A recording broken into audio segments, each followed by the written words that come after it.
Hi everyone, welcome to our YouTube channel keep it simple.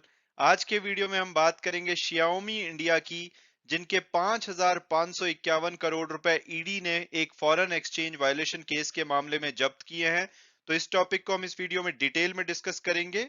और आगे बढ़ने से पहले अगर आपने अभी तक चैनल को सब्सक्राइब नहीं किया तो प्लीज सब्सक्राइब करके हमें मोटिवेट कीजिए।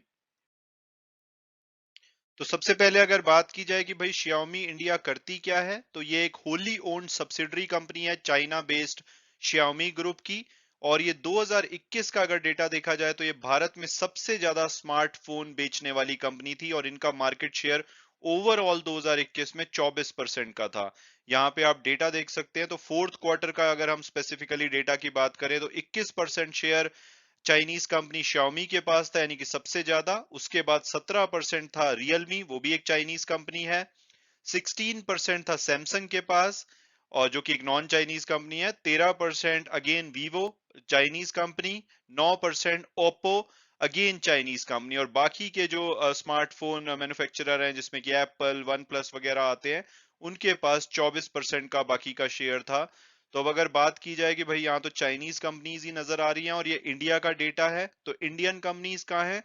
तो अनफॉर्चुनेटली जो इंडिया की बड़ी कंपनी है जैसे कि माइक्रोमैक्स और लावा, इनके पास आधे परसेंट या इवन इससे भी कम का शेयर, मार्केट शेयर था 2021 में। और अगर इसके अलावा कंपनीज की बात की जाए इंडियन, तो इंडेक्स और कार्बन जो दो अन्य इंडियन कंपनीज हैं, उनके पास तो लगभग ना के बराबर मार्केट शेयर था। तो यहाँ पे इंडिया काफी ज्यादा पिछड़ा हुआ है अभी के लिए। तो आने वाले टाइम में देखना होगा कि ये कंपनीज या कोई नई इंडियन कंपनीज आकर के हमारी जो मोबाइल की मार्केट है उसमें कुछ मार्केट शेयर कैप्चर करती है या नहीं। तो एसेंशियली जो Xiaomi इंडिया है, वो MI के नाम से इनका ब्रांड नेम है, जिसके अंतर्गत ये अपने फोन को बेचते हैं। ये ट्रेडर और डिस्ट्रीब्यूटर है मोबाइल फोन्स के इंडिया में। ये क्या करते हैं, ये जो इंडियन मैन्युफैक्चरर होते हैं उनसे फुल्ली असेंबल्ड मोबाइल हैंडसेट और जो दूसरे मोबाइल से रिलेटेड प्रोडक्ट होते हैं, उनको खरीदते हैं और उनकी ट्रेडिंग और डिस्ट्रीब्यूटिंग करते हैं।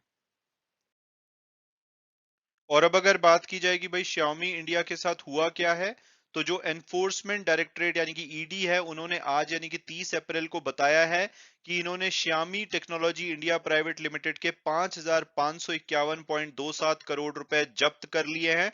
और ये पैसा फॉरेन एक्सचेंज मैनेजमेंट एक्ट यानी कि जो फेमा एक्ट है 1999 का, उसके अंतर्गत ये जब्त किए गए हैं। आप यहाँ पे देख सकते हैं ईडी ने ट्वीट करके इस बात की इंफॉर्मेशन दी है। तो ईडी पैसे जब्त करने वाली एजेंसी कैसे हो गई, मतलब इनके पास क्या राइट है कि ये पैसा जब्त कर सकते हैं?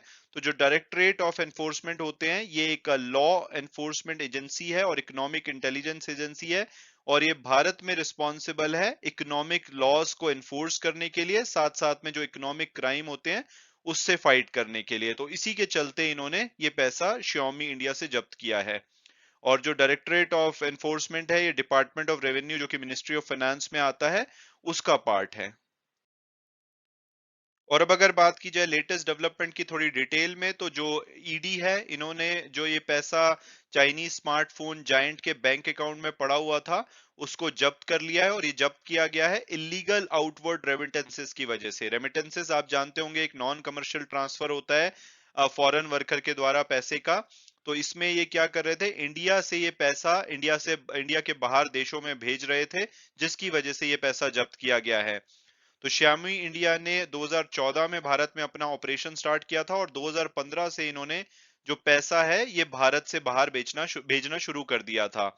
इन्होंने लगभग 5,551.27 करोड़ रुपए 3 फॉरेन बेस्ड एंटिटीज को भेजा है पिछले कुछ सालों में। इसी की वजह से इतना पैसा जब्त किया गया है।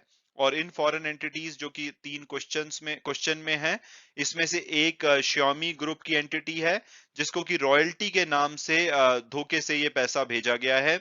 इसके अलावा जो दो अनरिलेटेड बिजनेस हैं यूनाइटेड स्टेट्स में, जिनको पैसा भेजा गया है, उससे भी ये माना जा रहा है कि Xiaomi ग्रुप को ही फायदा मिला है। और ये जो अमाउंट्स हैं, बहुत बड़े अमाउंट है जो कि रॉयल्टी के नाम से रेमिट किए गए हैं। और ये सभी ईडी ने बोला है कि जो इनकी चाइनीज पेरेंट ग्रुप है, एंटिटी है Xiaomi, उनकी इंस्ट्रक्शंस पे ऐसा किया गया है। इसके अलावा अगर इनकी बात की जाए Xiaomi इंडिया की, तो ये फुल्ली बिल्ट जो मोबाइल सेट और दूसरे प्रोडक्ट होते हैं वो इंडियन मैन्युफैक्चरर से खरीदते हैं। लेकिन इन्होंने कोई भी ऐसी सर्विसेज, इन तीन जो फॉरेन बेस्ड एंटिटी को पैसा भेजा है उनसे कोई भी सर्विसेज इन्होंने नहीं ली है, और ये पैसा बिना सर्विसेज के ही ट्रांसफर किया गया है। तो इनके ऊपर आरोप है कि इन्होंने इसके साथ साथ जो बैंक्स है उसको भी, ये जब पैसा बाहर भेजा तो उनको गलत इन्फॉर्मेशन दी, यानी कि मिसलीडिंग इन्फॉर्मेशन प्रोवाइड की, उसका भी इनके ऊपर आरोप है। और अब अगर बात की जाए कि भाई ये कहानी शुरू कहाँ से हुई थी और कंपनी का क्या कहना है इसके बारे में, तो अर्लियर दिस मंथ एजेंसी ने समन किया था जो Xiaomi कॉरपोरेशन के जो फॉर्मर इंडिया हेड थे उनको बुलाया था। और इन्होंने मनु कुमार जैन जो कि फॉर्मर इंडिया मैनेजिंग डायरेक्टर थे उनको क्वेश्चनिंग के लिए बुलाया था। हालांकि र्यूटर ने ये रिपोर्ट पब्लिश करी थी, और ना तो मनु कुमार जैन ना ही एजेंसी ने जो र्यूटर के क्वेश्चंस थे, जो कमेंट मांगे थे र्यूटर ने, उसके ऊपर रिप्लाई किया है।